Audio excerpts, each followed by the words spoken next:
सुधा समाधान।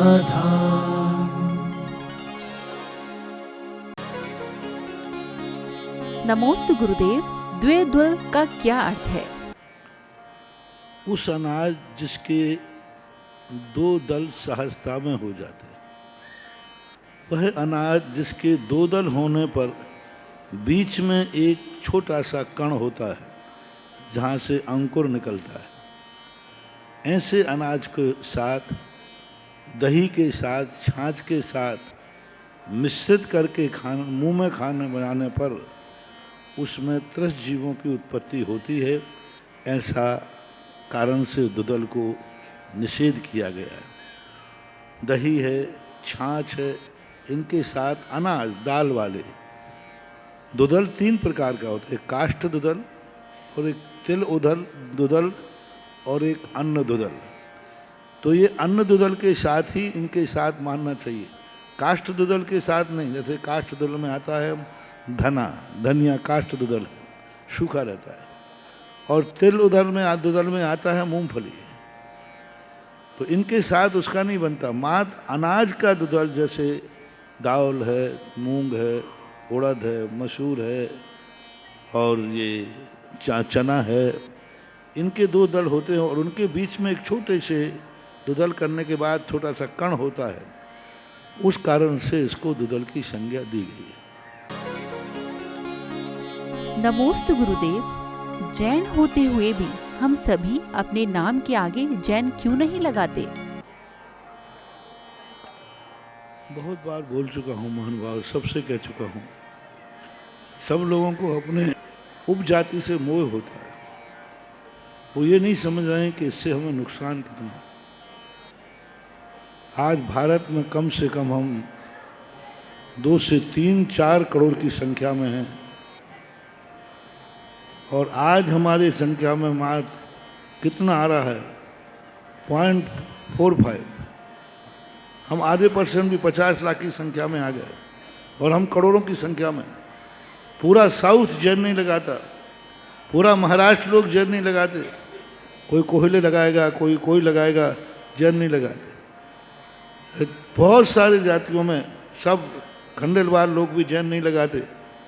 भरते हो समय फलाने काशीवाल फलाने ये जैन बनना चाहिए, जैन के साथ। और सबसे बड़ा जो है, नाम के लगाने के साथ साथ जब वहाँ पर जाति लिखी जाती है, धर्म लिखा जाता है, वहाँ आपको जैन शब्द लिखना चाहिए। एक जनगणना में कोड आता है, क्योंकि आजकल जनगणना कंप्यूटराइज है, सब ऑनलाइन है। तो वो तो डाल देते हैं कि ये लिखा हुआ होगा तो ही जैन में जाएगा।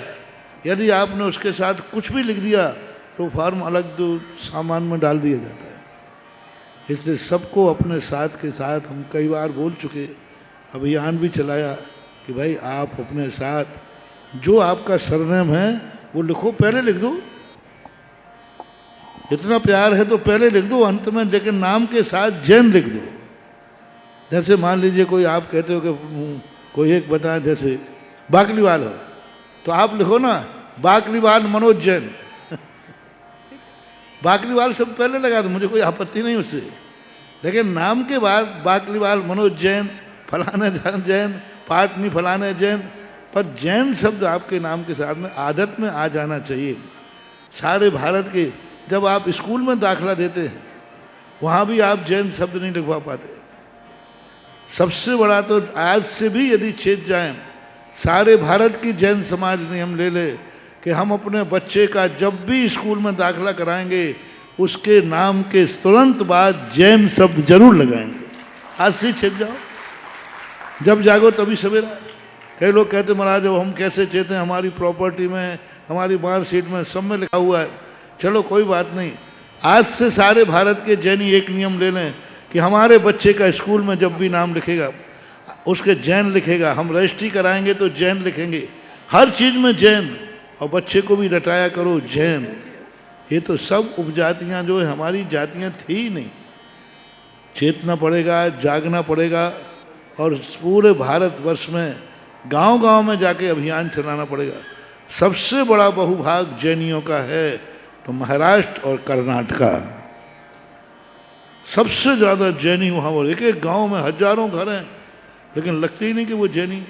उनको कोई बताने वाला नहीं, समझाने वाला नहीं, क्योंकि वो सारे जैनी लोग प्रायः किसान होते हैं, और किसान होने के नाते वो इस सब दुनिया से बेखबर हैं कि दुनिया में जैन लिखने से क्या होता है क्या नहीं होता।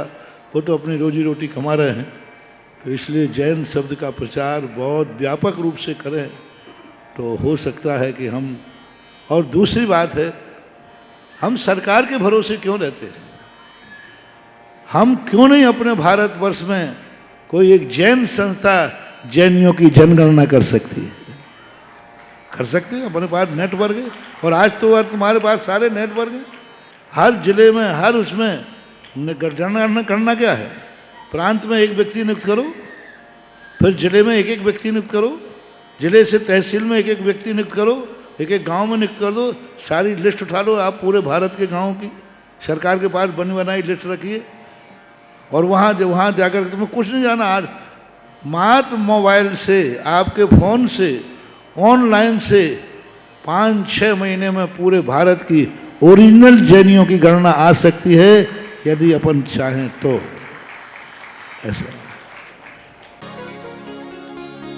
नमोस्तु गुरुदेव। मंदिर में मूलनायक भगवान के दर्शन करने पर हमें राग हो जाता है, और अन्य वेदियों के दर्शन करने पर राग क्यों नहीं होता? राग होता है पद के अनुसार, और एक राग होता है मोह के अनुसार, और एक राग होता है स्वार्थ के अनुसार। मूल नायक भगवान है तो स्वाभाविक है कि उसके प्रति राग भाव ज़्यादा आता है, क्योंकि वो मूल नायक है, वो पद पे अधिष्ठित है, उनके ऊपर ही पूरे मंदिर की शक्ति केंद्रित है।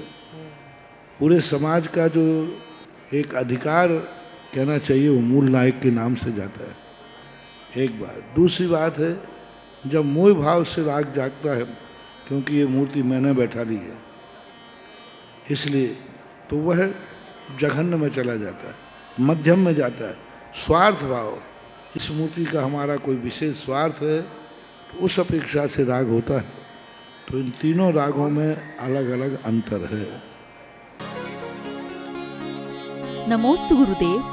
हमारे अच्छे बुरे विचारों का प्रभाव दूसरे जीवों पर कितना पड़ता है? अच्छे और बुरे विचारों से ही तो ये दुनिया चल रही है।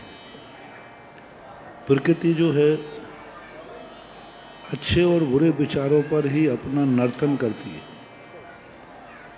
जब हमारे बुरे विचार पर बहुमत में हो जाते हैं तो प्रकृति विद्रूप हो जाती है, और जब बहुमत में हमारे विचार अच्छे होते हैं तो प्रकृति अनुरूप हो जाती है। पुण्य और पाप के तबले पर नाचती है ये सारी दुनिया। प्रकृति भी, जड़ भी, अचेतन भी। जड़ और अचेतन भी जो हमारे अनुकूल प्रतिकूल होते हैं, ये सब पुण्य और पाप के विचारों का तबला जब बजता है, जब कोई पापात्मक विचारों का तबला बजता है तो प्रकृति पापमय हो जाती है, और जब व्यक्ति पुण्यात्मक अच्छे विचारों का तबला बजाता है तो प्रकृति पुण्यमय हो जाती है। संपूर्ण पृथ्वी का जो दायरा है अच्छे और बुरे विचारों पर ही टिका हुआ है।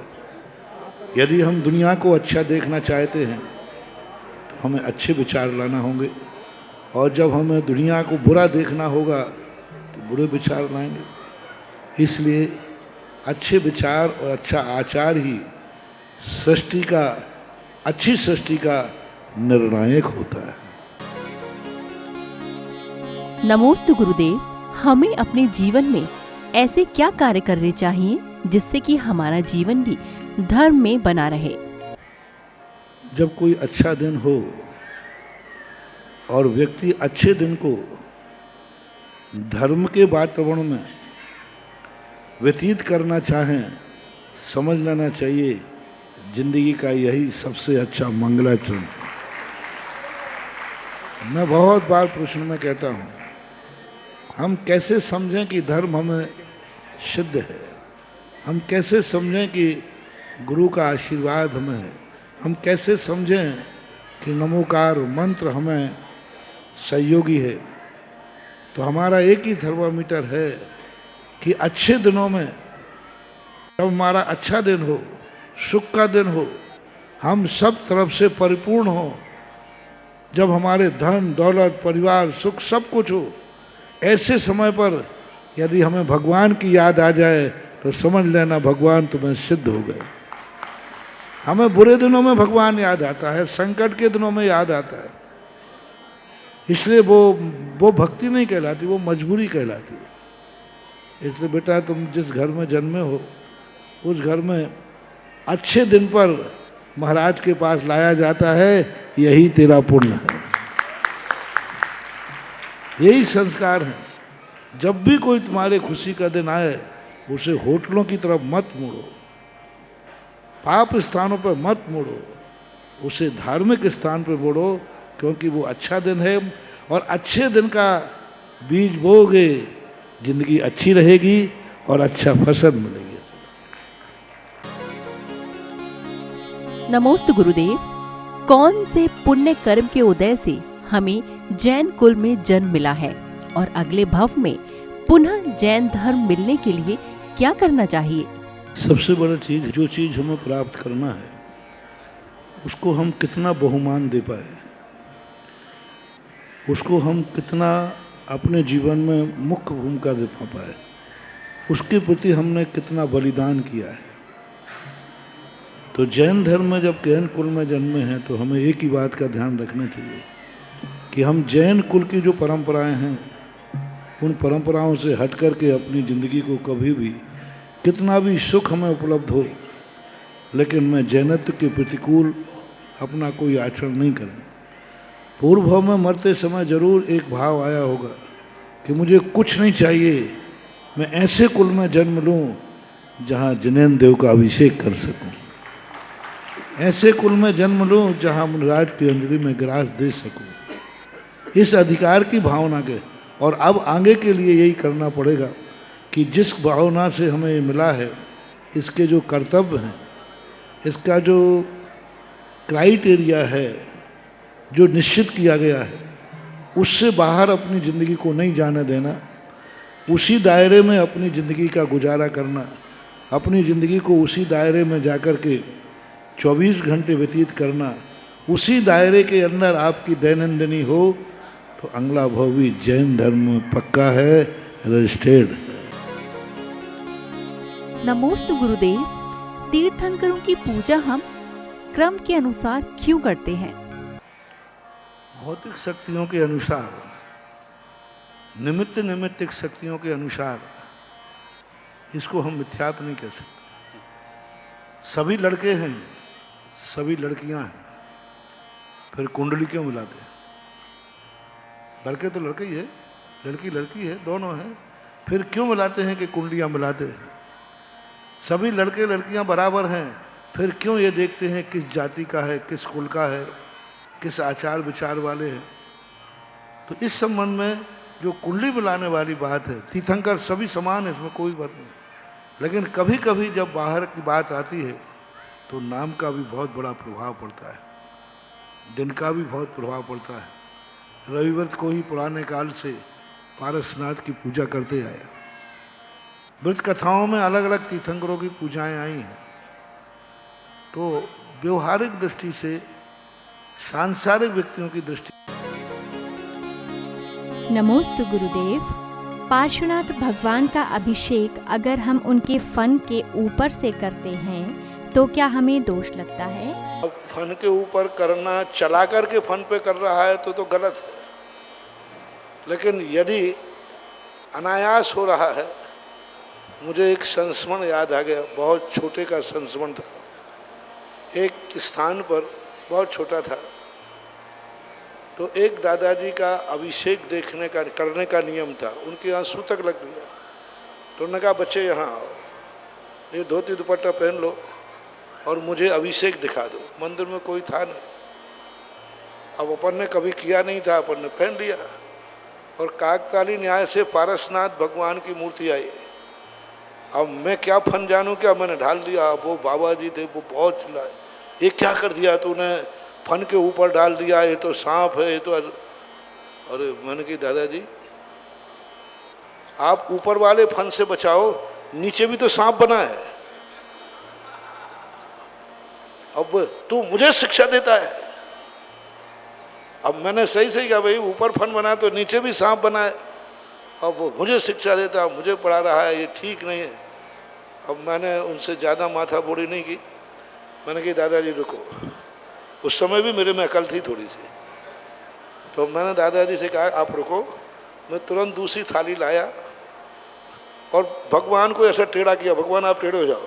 वो टेढ़ा, अब इतनी सी तो मूर्ति, भगवान को टेढ़े करके जल ढाल दिया। मैंने कहा बाबा जी ये तुम ले लेना, ये हम ले लेंगे, बस अगला डंडा में। वहीं भगवान को मैंने थोड़ा टेढ़ा कर दिया और यूं जल डाल दिया। अब बोलो ये विवाद का, अब क्या बहस करूं उनसे। ऊपर भी फन नीचे भी फन, चला करके यदि फन पे डाल रहे हैं तो बहुत बहुत बहुत बड़ा पाप कर रहे हैं, क्योंकि वो फन असंयमी का है, देवता है। असंयमी गृहस्थ का फन, जल का ऊपर फन, वो जल, और उस फन पे जाकर वो भगवान के ऊपर गिरेगा। यानी आपके नहाने के जल से भगवान का अभिषेक करना कितना पाप है बोलो। आपके नहाने का जल और उससे भगवान का अभिषेक हो रहा, उस फन पे तुमने जल ढाला, वो असंयमी है, धर्मेंद्र है, ग्रस्त है, उसके शरीर का नहन जल भगवान के ऊपर गिर रहा है। कई लोग ये गलतियां करते हैं। तो यदि तुम चला करके फन पर अभिषेक कर रहे हो, धर्मेंद्र आदि मान करके, तो बहुत बड़ा पाप कर रहे हो। असंयमी का जल भगवान के ऊपर गिरेगा। अनायास यदि गिर जाता है तो लोगों का इसका विकल्प नहीं करना चाहिए। हमारा कोई पर्पस नहीं है। अब उस पर विमलनाथ भगवान का तो शुक्र है, और वो तो नीचे बना हुआ है, अच्छा बढ़िया बना हुआ है। चलाकर करना नहीं, यदि हो रहा है तो उसमें कोई दोष है नहीं। नमोस्तु गुरुदेव। क्रोध करने वाला व्यक्ति अगर बोले कि मैं शुद्ध आत्मा हूँ और मैं किसी को क्रोध नहीं दिलाता हूँ, तो ये कहाँ तक सही है? यदि वो शुद्ध आत्मा है, मैं क्रोध दिलाने वाला नहीं हूँ, तो उस समय अपन को भी एक झापड़ मारना चाहिए उनको। बोले मैं शुद्ध आत्मा हूँ, किसी को मारने, ये पुद्गल की पर्याय पुद्गल में हुई है। हाथ भी पुद्गल, गाल भी पुद्गल है, अपन तो शुद्ध चेतन स्वरूपी आत्मा हूँ, मैंने मारा ही नहीं। तो ये सब बहाने जो हैं, ये सब ऐसे लोगों के लिए उसी तरीके के जवाब देना चाहिए जैसा वो जवाब देते। सुधा समाधान।